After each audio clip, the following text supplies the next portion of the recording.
Good morning po sa inyo lahat. Isa pang muli yugto na ating daily Bible blessings. Pamagat po ng ating aling umaga ay ating layon at kanyang kaluwalhatian. Ating layon at kanyang kaluwalhatian.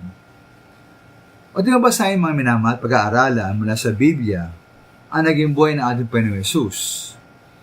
Dito po sa ating mundo bilang isang tao. Isa po napakalagang katotohanan ating may kita. Ating Panginoon Hesus po ay may malinaw na layon sa kanyang pagparito at pumuhay dito. Ano pong layon na ito? Ating Panginoon Hesus.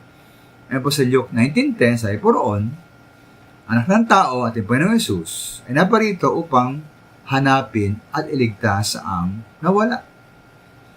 Ugnay po rito ang sabi sa Mark 10:45, ang kanyang sinabi po na siya ay hindi naparito upang paglingkuran, kundi upang maglingkod at ibigay ang kanyang buhay na pangtubos sa marami. Kaya po unang minamahal at makikita na ating Panginoong Hesus ay may malinaw na layon sa kanyang pagparito at pumuhay sa ating mundo. Tayo po kaya mga minamahal, meron ba tayong malinaw na layon sa ating buhay? Ba't po tayo nabubuhay? O baka naman tayo tulad ng isang lobo na palipad-lipad lamang kung saan natangay ng anumang hangin na tumulak dito.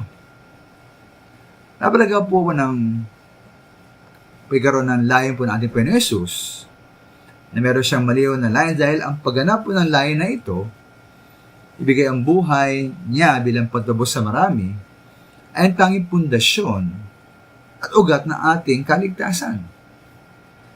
Di maliban po naman dito, maganda rin ang sinabi niya sa kanyang panalangin sa John 17:4, sabi roon, niluwalhati kita sa lupa, pagkaganap ko ng gawa na pinagawa mo sa akin.